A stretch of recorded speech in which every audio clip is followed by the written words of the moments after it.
This is concrete jungle where living's hard. Concrete jungle. Now you got to do your bit.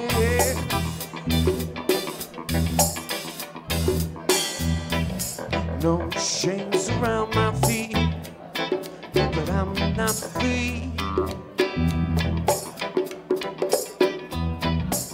I know I am bound here in captivity. Oh, I never know what happiness is. Never know what sweet caress is. I've been always laughing like a clown. I want someone else to laugh. Put on a rope.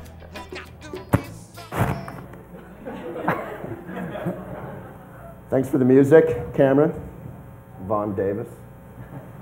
So, Chris, let's talk about what we talked about last night again. All right. So, you're an amazing climber. I like to go rock climbing. Yeah. It's pretty fun, huh? Yeah. You should try it sometime. Yeah, I have. Didn't take.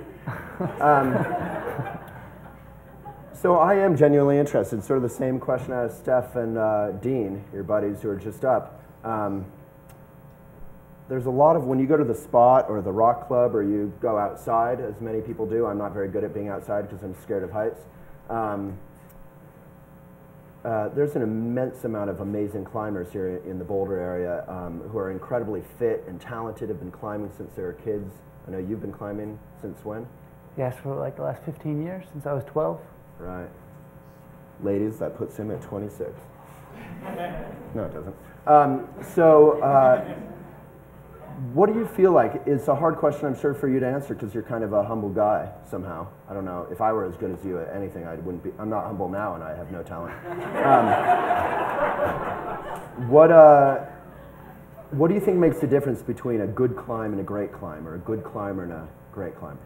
Well, I don't think it's necessarily dependent on how hard you climb. You know, it's kind of, for me, my inspirations in climbing, the people that have inspired me have always been people that just really enjoyed to go climbing. So I think that's the most important thing, to really to grasp the, you know, the true essence of that, to be outside and discovering something new and having a good time with your friends. And I think those are the things that have always come across to me as, you know, what makes a great climber. So I just try to do that. I try to go outside and try to be in beautiful places and follow, you know, follow my heart and find beautiful climbs. And they happen to be pretty hard, but that's not necessarily the point. It's kind of to find these beautiful things in nature, you know, and experience them. Yeah. I was reading this journal you'd written for Climbing Magazine, which I've now mentioned 15 times in an interview and a half. And you had mentioned that you were having a hard time with a problem, I think, climbing problem in France, I think it was, and you said, I think the rock probably has something still to teach me. Yeah, well, you know, it's like this constant process that we look for these climbs that really push us to our limits, and you know, we're kind of constantly looking for something that is just kind of out of reach, and that's kind of the essence of climbing. You know, we're looking for these things that aren't quite possible, and kind of struggling to make it happen.